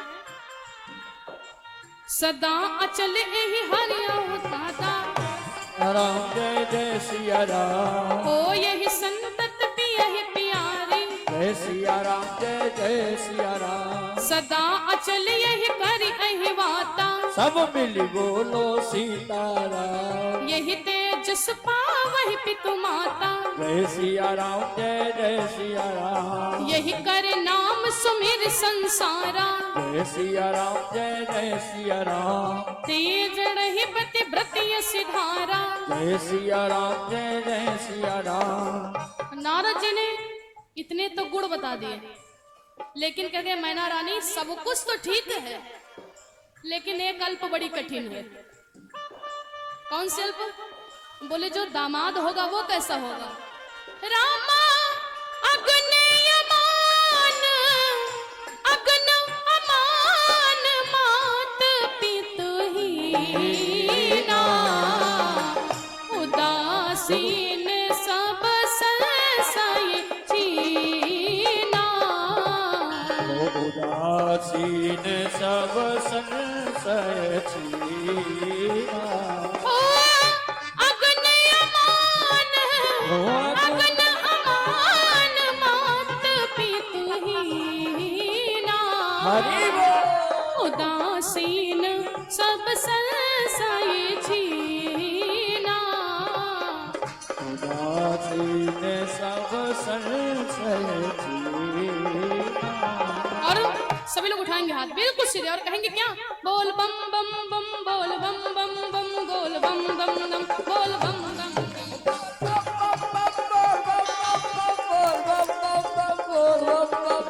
ओम नमः शिवाय, ओम नमः शिवाय, ओम नमः शिवाय, ओम नमः शिवाय।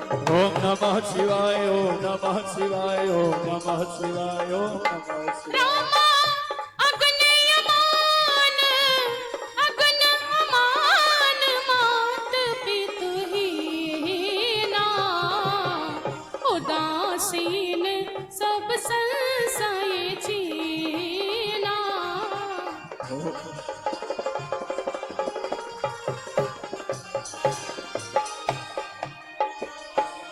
बोली शंकर भगवान की, बोली पार्वती माता की, बोली सच्चे दरबार की। नारद जी ने क्या क्या बताया? नारद जी जैसे माता पार्वती के हाथ को पकड़े, बताने लगे सुनो देवी मैना रानी, ये जो तुम्हारी कन्या है ना, कहा मुनि विहा से गूढ़ मृदबानी, बोले सुता तुम्हार सकल गुण खाने। ये तो देवी का अवतार है, सुंदर सहज सुशील सयानी, बोले नाम उमा अंबिका भवानी। उमा भी कहेंगे, अंबिका भी कहेंगे, भवानी भी लोग कहेंगे। गुण बताते जा रहे हैं। सब लक्षण संपन्न कुमारी हो, यही संतत पिय ही प्यारी। ये जो तुम्हारी कन्या है ना, ये अपने पिया को बड़ी प्यारी होगी। इनके जो पतिदेव होंगे इनको बड़ा प्रेम करेंगे। और इसका व्रत करने से, इसका पूजा पाठ करने से जो देवियां हैं, सदा अचल यही कर यही वाता, यही तेजस पावहि पितु माता, यही कर नाम सुमिर संसारा, ते चढ़े है पतिव्रत असी धारा। सब गुण ही गुण बताते गए। और बाद में नारद जी ने कहा देवी थोड़ा ऐसा हाथ करो, और जब ऐसे किए तो बोले भैया मैना रानी सब कुछ तो ठीक है, लेकिन भैया एक अल्प बड़ी कठिन है। कौन से अल्प? बोले जो तुम्हारा दामाद होगा ना, दामाद कैसा होगा? जोगी जटिल अकाम मन, जोगी जटिल अकाम मन, नगनीय मंगल भेसो, अस स्वामी यही काम मिले, हस्त पड़ी पूरे को। बोले देवी सब कुछ तो ठीक है, गुड़ ही गुड़ है, लेकिन एक अल्प बड़ी कठिन है। ये जितने रेखा देखने वाले बाबा लोग होते हैं, ये यही करते हैं। नारद जी तो सत्य हैं, लेकिन आजकल के गली गली में गुरु घूमते हैं। गुरु का अपमान नहीं करना चाहिए, लेकिन जो गुरु बनने योग्य हो उसी को चुनिए आप। आजकल ज्यादातर आपको गुरु कैसे मिलेंगे?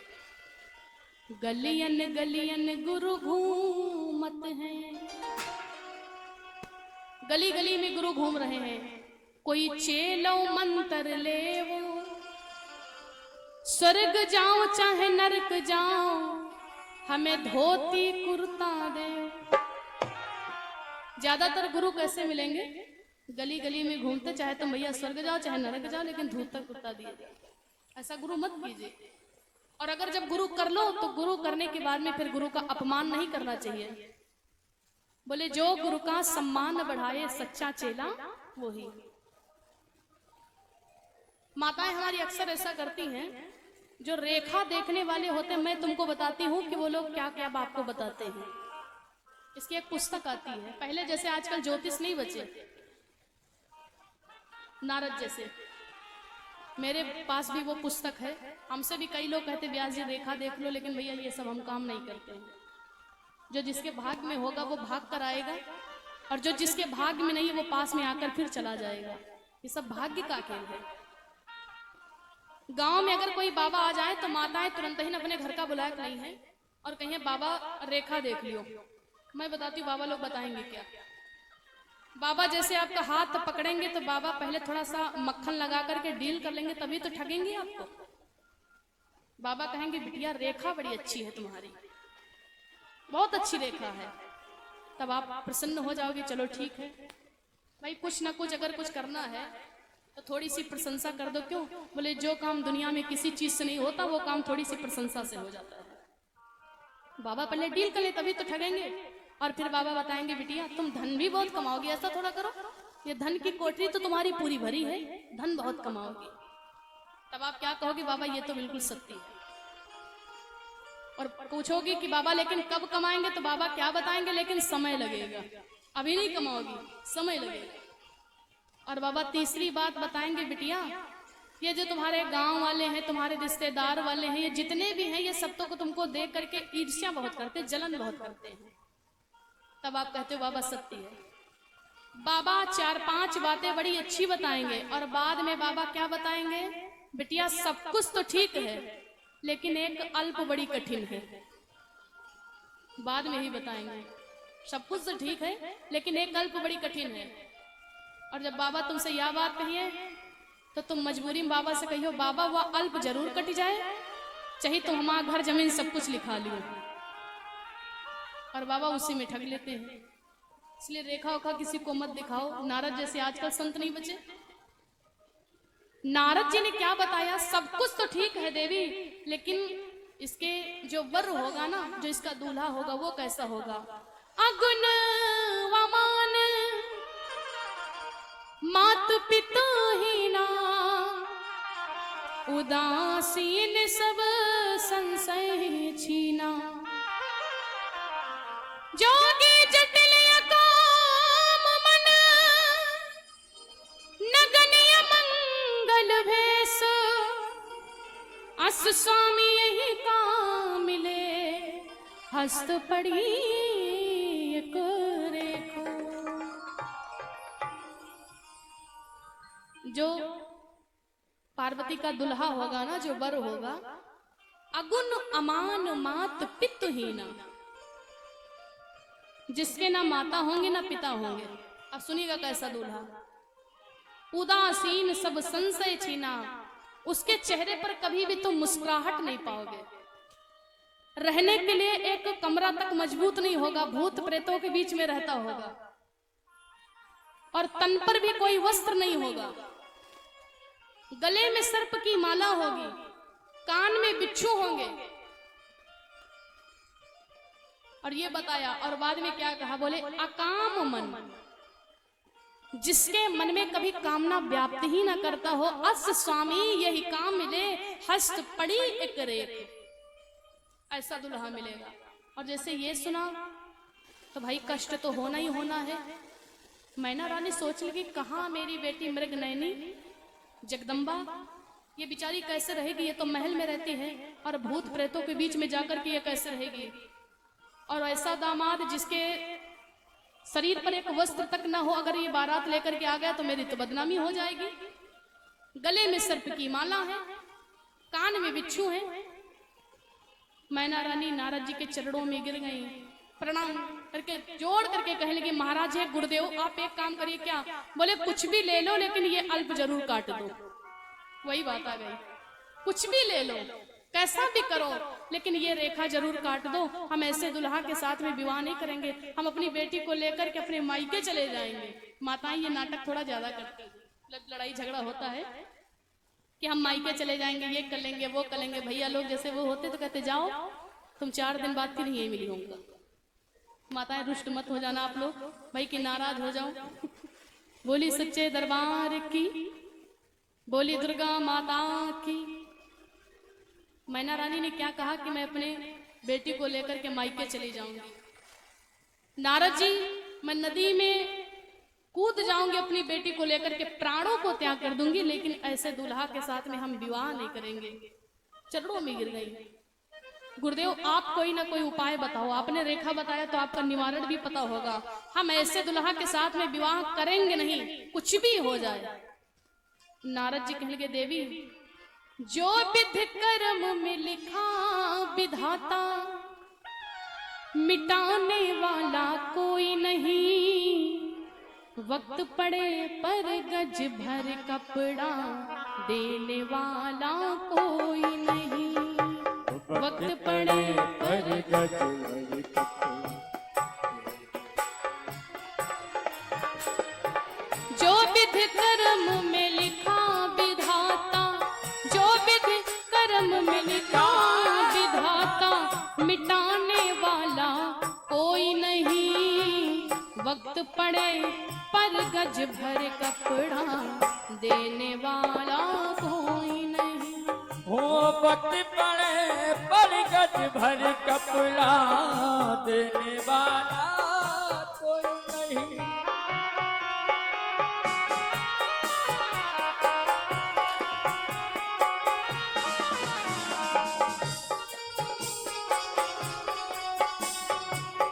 हरि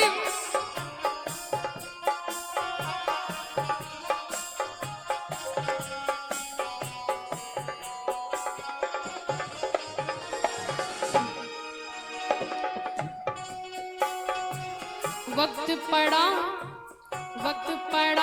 राजा रामचंद्र पे, बन का गए दोनों भाई।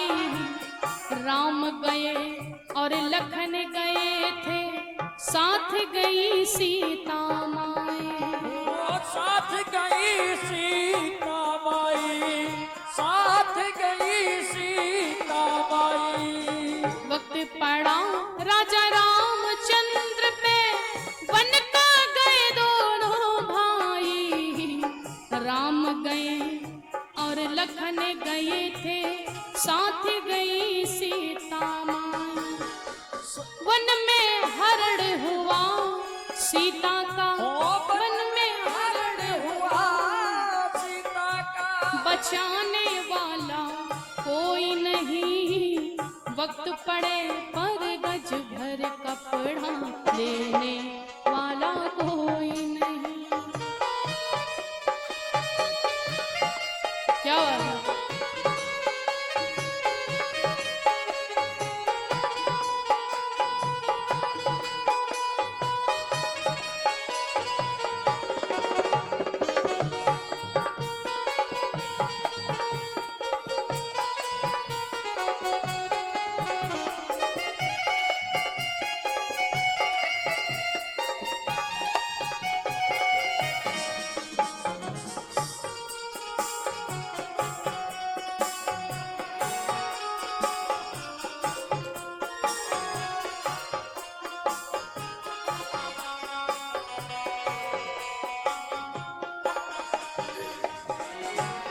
जो जिसके भाग्य में लिखा है वो होगा जरूर। क्यों? क्योंकि जो भाग्य में है वो भाग कर आएगा। जो आपके भाग्य में है वो भाग कर आएगा, और जो आपके भाग्य में नहीं है वो आपके पास आकर फिर चला जाएगा। ये भाग्य का खेल है भैया। वक्त राजा रामचंद्र पर पड़ा और वक्त महाराज राजा हरिश्चंद्र पर पड़ा। क्या हुआ? वक्त पड़ा राजा हरिश्चंद्र पे, काशी जाए दोनों भाई। वक्त पड़ा राजा हरिश्चंद्र पे, काशी जाए के भाई। और रोहितास को दस्यो सर्प ने, रोती थी उसकी माई। ओ रोती थी उसकी माई, हाँ रोती थी उसकी माई। वक्त ही तो था। जो चीज कोई नहीं सिखा पाता है इंसान को, जो चीज इंसान को कोई नहीं सिखा पाता है, वो चीज केवल वक्त आकर के सिखा देता है। आदमी कैसा भी बन जाए, कितना भी अपना कैसा भी स्वभाव कर ले, कितना भी घमंडी हो जाए, लोग उसको मना करने से डरते हैं कि कहेंगे तो झगड़ा होगा। भैया बस बर्दाश्त करने लगो, इनको वक्त आएगा तो खुद ही पता चल जाएगा, लोग ये कहते हैं। वक्त ही तो था जो महाराज राजा हरिश्चंद्र पर ऐसा वक्त आ गया जो काशी में जाकर के डोम के भर पानी भरना पड़ गया, शमशान में जाकर के वक्त पड़ा राजा हरिश्चंद्र पे काशी के भाई। रोहिदास को 10 सर्प ने रोती थी उसकी माई। ओ रोती थी उसकी माई, रोती थी उसकी माई। उसी समय रोहित को देखो, उसी समय रोहित को देखो, बचाने वाला कोई नहीं। वक्त पड़े पर गज भर कपड़ा लेने वाला कोई नहीं। वक्त पड़े पर गज भर कपड़ा देने वाला कोई नहीं।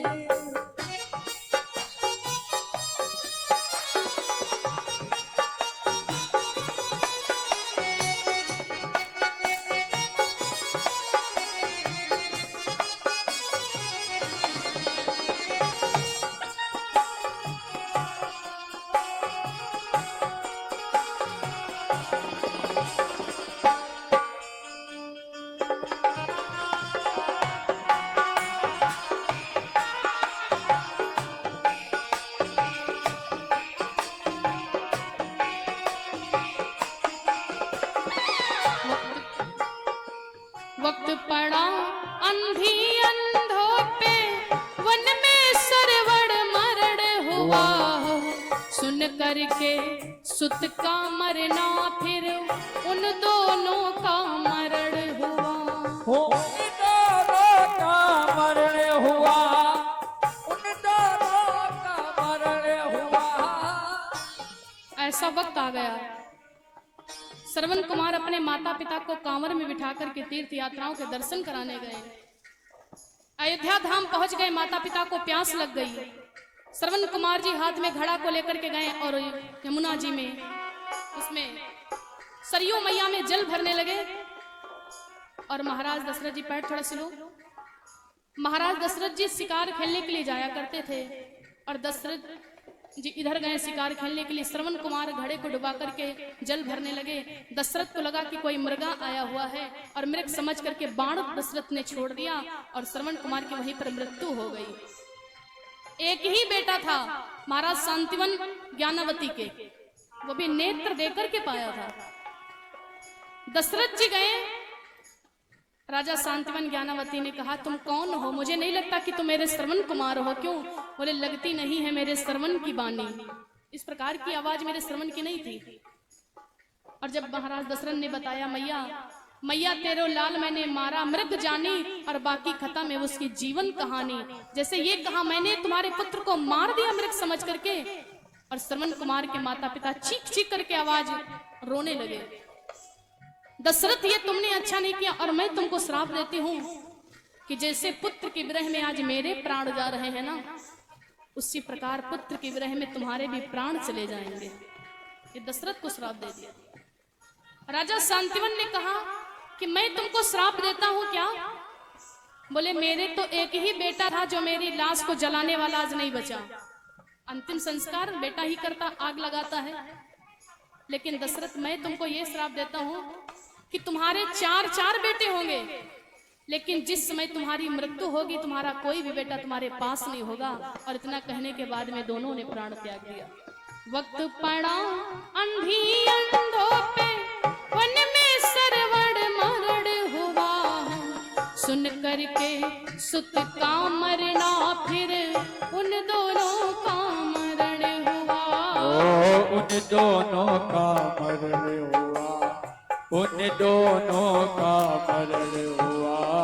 उसी श्राप से दशरथ मर गए, उसी श्राप से दशरथ मर गए। जलाने वाला कोई नहीं, वक्त पड़े पर गज भर कपड़ा देने वाला कोई नहीं। वक्त पड़े पर गज भर कपड़ा देने वाला कोई नहीं।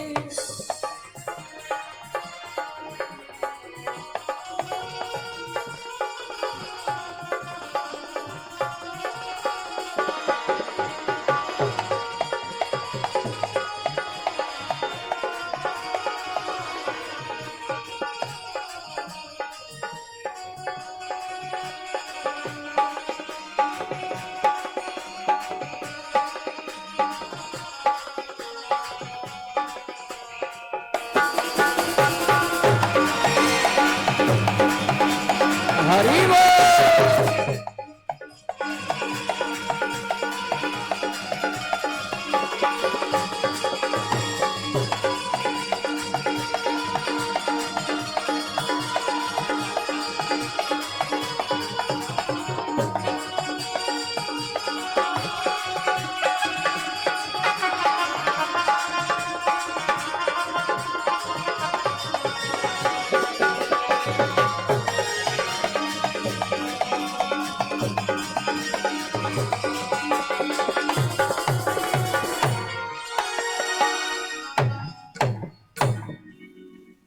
बोली सच्चे दरबार की, बोली श्री रामचंद्र भगवान की।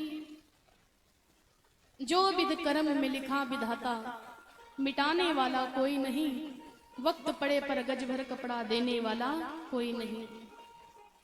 क्यों? क्योंकि बनी बनी के चेहरे पर लाखों निशान होते हैं। दुनिया में जा पर कृपा करे रघुराई, ता पर कृपा करे सब कोई। जिस पर राम की कृपा हो जाती है उस पर पूरी दुनिया की कृपा हो जाती है। बनी बनी के चेहरों पर लाखों निशान होते हैं, और जब बनी बिगड़ जाए तो वही दुश्मन हजार होते हैं।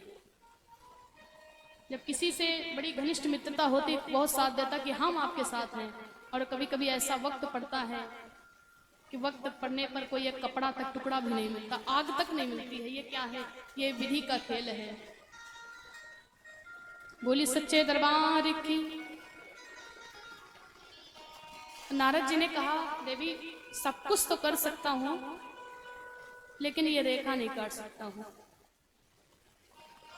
इसके ये भाग्य में है, दूल्हा तो इसको यही मिलेगा। ये कहीं भी चली जाए, तुम भी कहीं भी चली जाओ, लेकिन ये भाग्य में इनके लिखा है, ये होगा जरूर। मैना रानी तो चरणों में गिर गई, रोने लगी फूट फूट करके।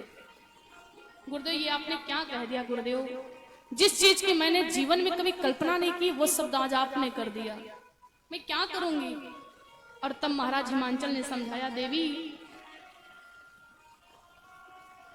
प्रभु का ये पहचान पर चाहे फीका, प्रभु का ये वचन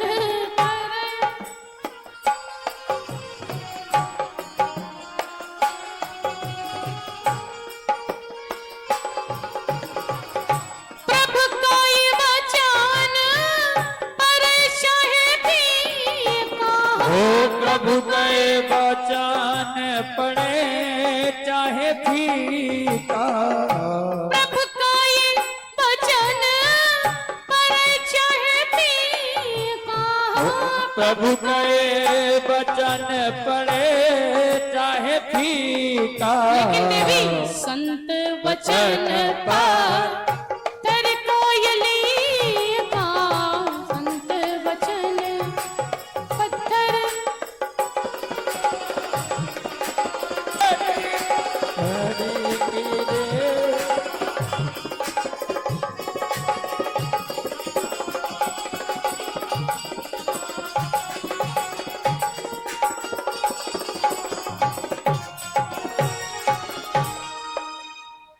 हिमांचल राजा ने कहा, देवी प्रभु का ये वचन चरे परे चाहे फीका। एक बार भगवान के कहे हुए वचन फीके पड़ सकते हैं, लेकिन संत वचन पत्थर के लीका। अगर भगवान ये बात कहते तो थोड़ा सा निवारण हो सकता था, लेकिन ये नारद जी क्या है? संत है। नारद देखो विकल जयंता, तो लाग दया कोमल चित संता, संत का नाम दिया गया। संत हृदय नवनीत समाना, ये संत हैं और इनके कहे हुए वचन टल नहीं सकते हैं। संत अगर कोई वचन कह दे तो समझ लो बंदूक की निकली गोली है, ये धनुष से छूटा हुआ बाण है। जैसे धनुष से कोई बाण छोड़ दिया जाए, जिसके लिए छोड़ते हो आप वहीं पर वो जाकर के रुकेगा, और छोड़ने के बाद अगर सोचो कि दूसरे मार्ग में भेज दे या इसको रोक दे, अपनी तरफ खींच ले, तो ये हो सकता नहीं, मुमकिन है। तो इसलिए प्रभु का ये वचन परे चाहे फीका, संत वचन पत्थर कैले का।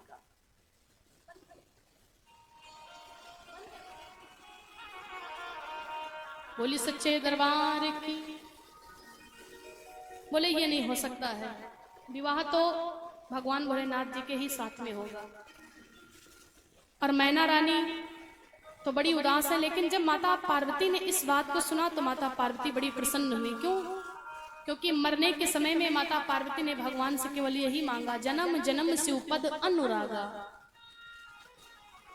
कहते कि मरने के समय में प्राणी जिस चीज का चिंतन करता है अगले जन्म में वही होता है, जिस चीज का चिंतन करता है।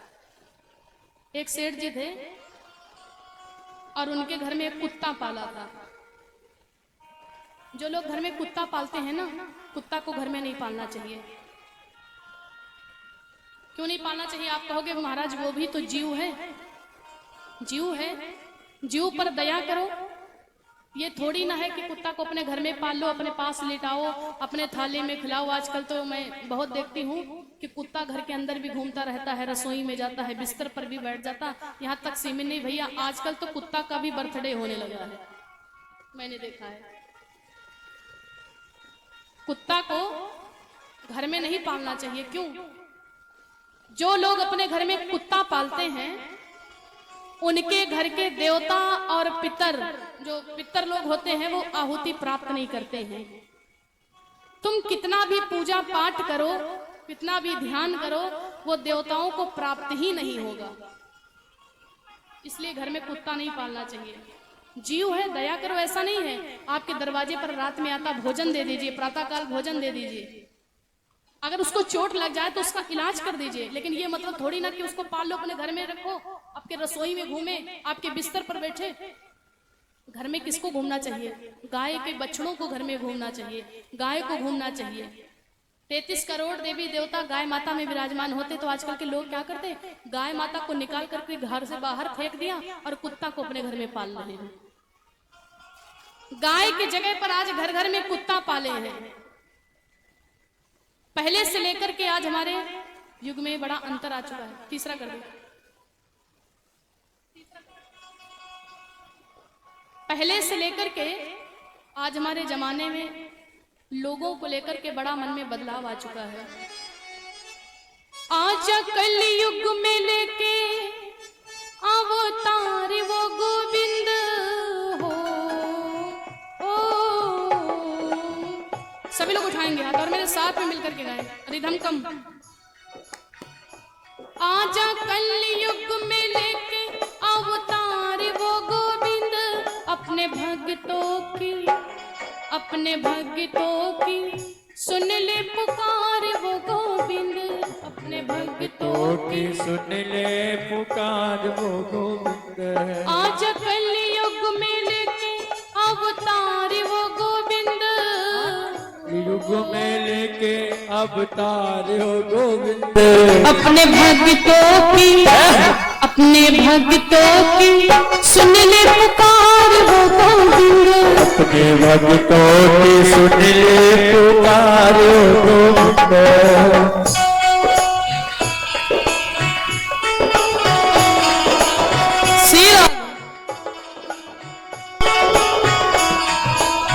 आज क्या आप लोग देखते हो,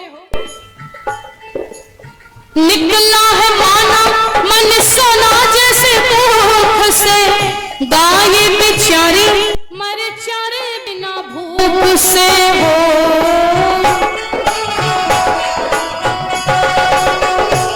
लोग आजकल के जमाने में क्या करते हैं, गाय माता को आप लोग देखते हो रोड पर चारे के बिना भूख से तड़प रही है, बिलख रही है, जबकि वो माँ है। माँ को आप लोग कष्ट देते हो, कुत्ता को अपने घर में पालते हो। निकला है माना मन सोना जैसे भूख से, गाय बेचारी मर चारे बिना भूख से, काहे तूने तोड़ दिया प्यार वो गोविंद हो।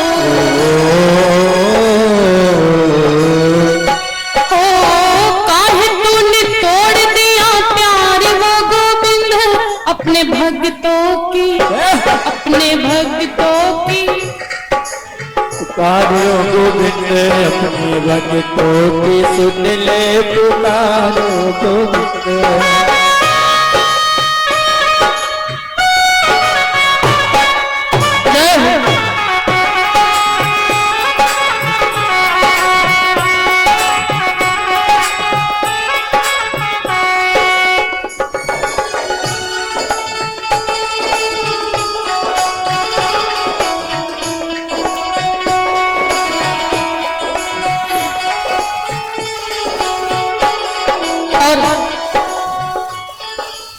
इस भजन के एक एक शब्द को सुनेगा। पहले के लोगों के घर में अगर आप ढूंढते तो दूध मिलता, माखन मिलता, दही मिलता, लेकिन आजकल बिरले किसी किसी के घर में दूध मिलेगा, सबके घर में दूध नहीं मिलता। क्यों? आजकल के लोग गाय माता को पालना पसंद नहीं करते हैं। घर घर में माखन की जगह शराब है, कलयुग की गोपियां तो बहुत ही खराब है। कलयुग की गोपियां तो बहुत ही खराब है, कलयुग की गोपियां तो बहुत ही खराब है। पहले के युग में लोग अपने घर में, पहले नहीं, लोग कहते जमाना बदल गया, लेकिन जमाना नहीं, हम और आप बदल गए, लोगों के विचार बदल गए।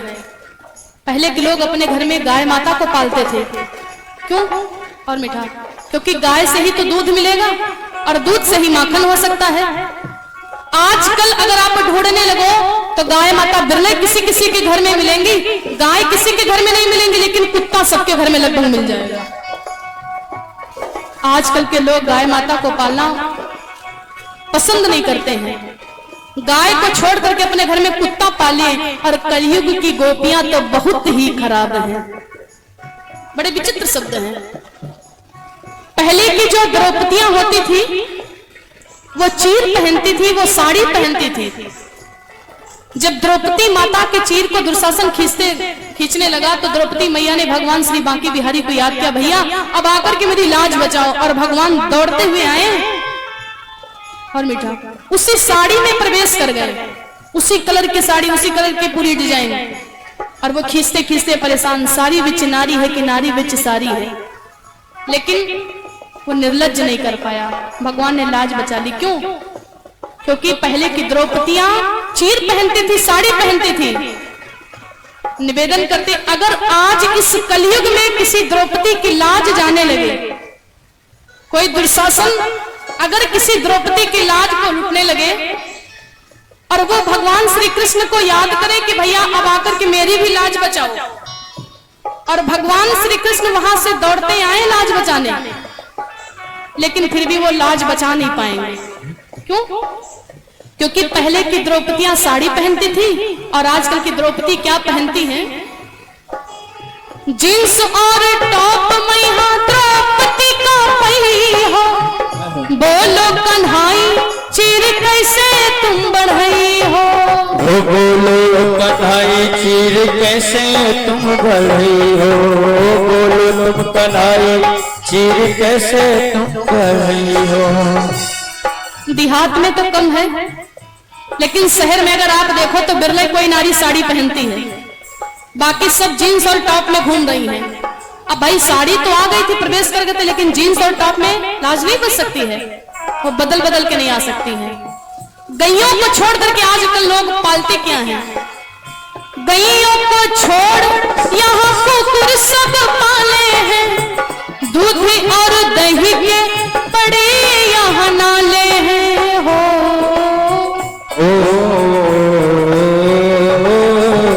काहे तूने तोड़ दिया प्यार वो गोविंद, काहे तूने तोड़ दिया प्यार वो गोविंद।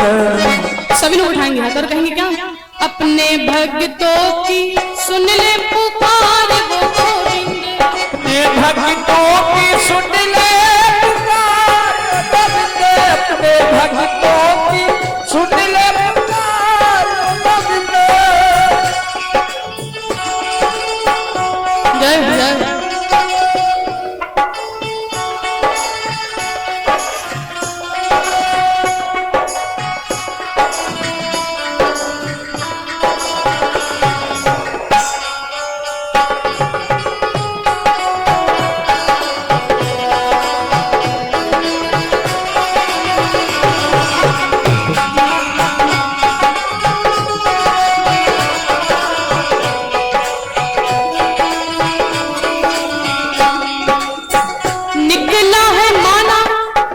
जमुना का पानी तो से करेगा सवाल रे, तेरे बिना देख यहाँ कैसा बुरा हाल रे।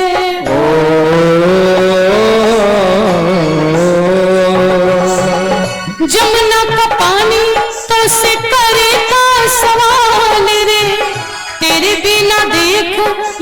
कैसा बुरा हाल रे, काहे तूने तोड़ दिया प्यार वो गोविंद, काहे तूने तोड़ दिया प्यार वो गोविंद। बोले सच्चे दरबार की। कुछ भक्त सो रहे हैं और कुछ लोग कहते जय, कुछ लोग कहते है। सब सही है तो सभी लोग उठाएंगे हाथ बिल्कुल सीधे भाव से। जो जितने ऊंचे हाथ उठाएगा उतनी जल्दी जाएगा, मतलब तरक्की में। बोले सच्चे दरबार की। और जो लोग ऐसे हाथ उठाए हैं ऐसी तरक्की होगी, समझ लेना। इसलिए कंजूसी मत करो, सभी लोग उठाएंगे हाथ बिल्कुल सीधे। कहिए क्या कि अपने भक्तों की सुन ले पुकार वो गोविंद, अपने भक्तों की सुन ले आजा कलयुग में लेके अवतार वो गोविंद, आजा कलयुग में लेके अवतार वो गोविंद। अपने भक्तों की सुन ले पुकार वो गोविंद, अपने भक्तों की सुन ले पुकार वो गोविंद, अपने भक्तों की सुन ले पुकार वो गोविंद, अपने भक्तों की सुन ले पुकार वो गोविंद। बोले सच्चे दरबार की। जय हो, बोली बांके बिहारी लाल की। जय हो।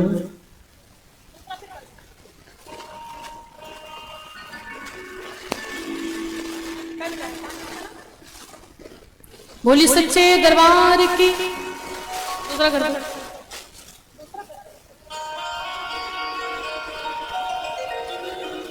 पहले से लेकर के आजकल के लोगों में बड़ा बदलाव आ चुका है।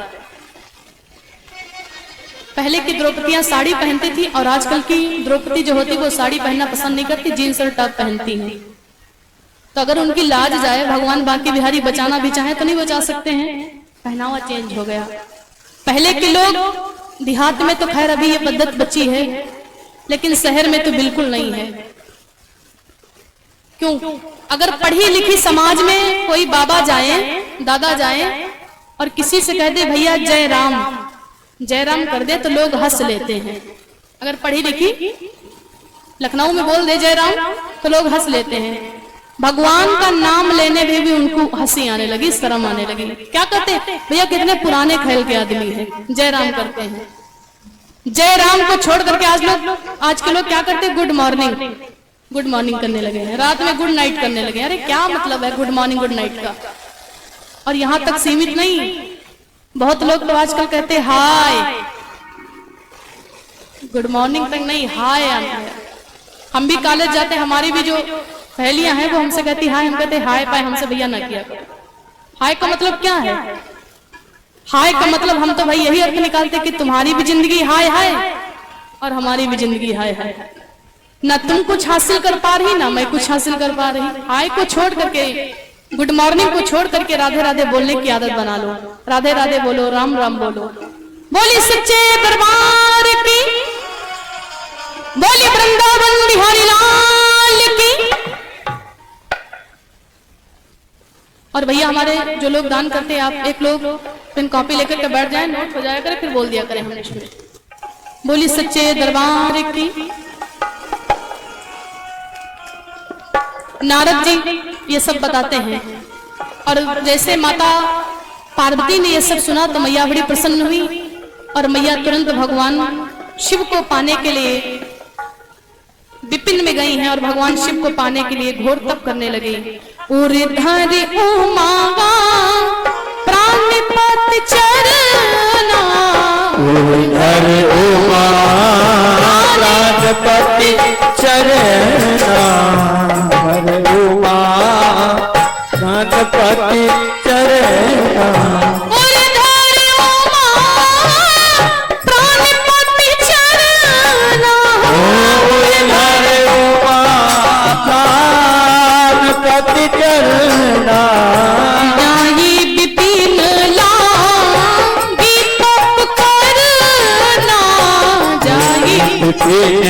लागे पाप करना,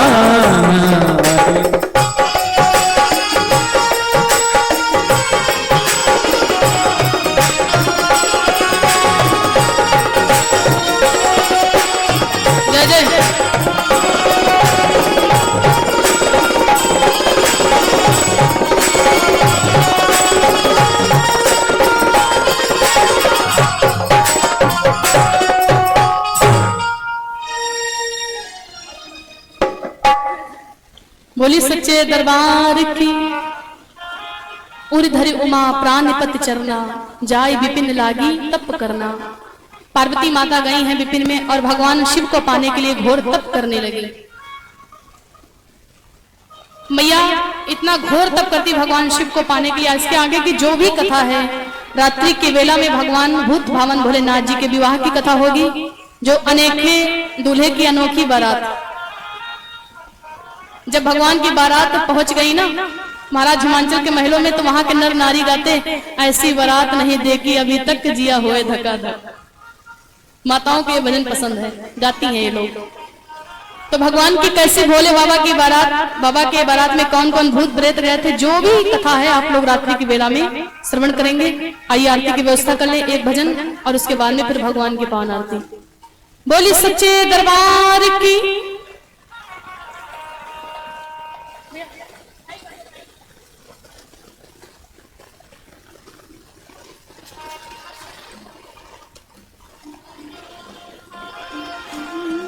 बोली सच्चे दरबार की।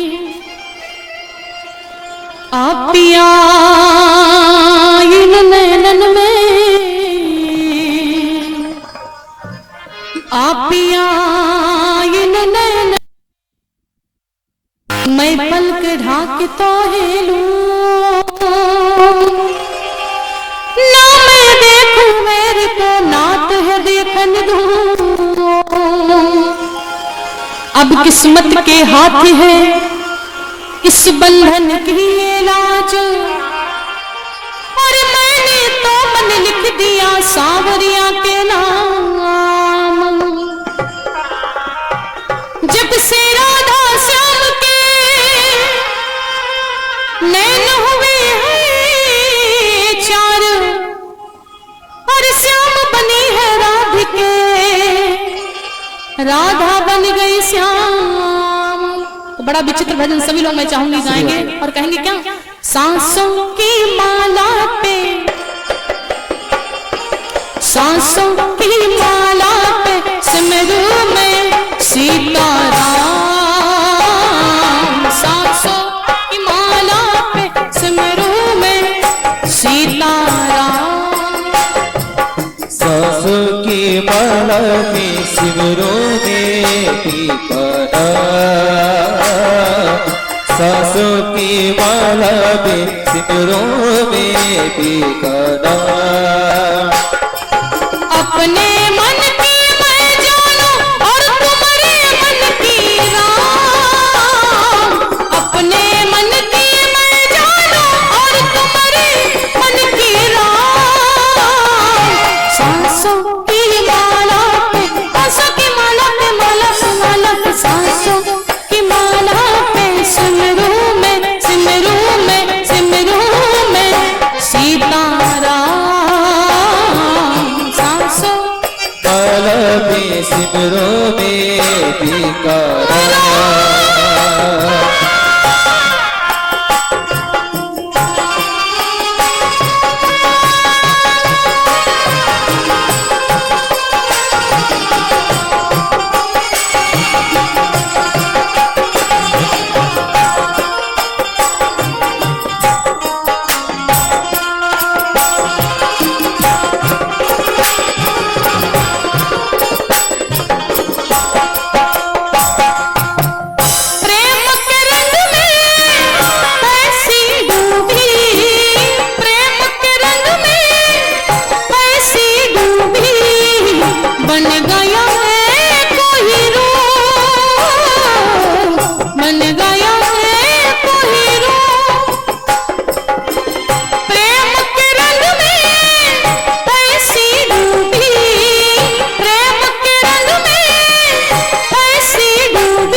बोली सच्चे दरबार की। रात्रि में बड़ी दिव्य कथा के आप लोग दर्शन करेंगे। आइए मुख्य यजमान जी आरती करने के लिए आ जाएं और सभी भक्त अपने पावन स्थान पे खड़े हो जाएंगे।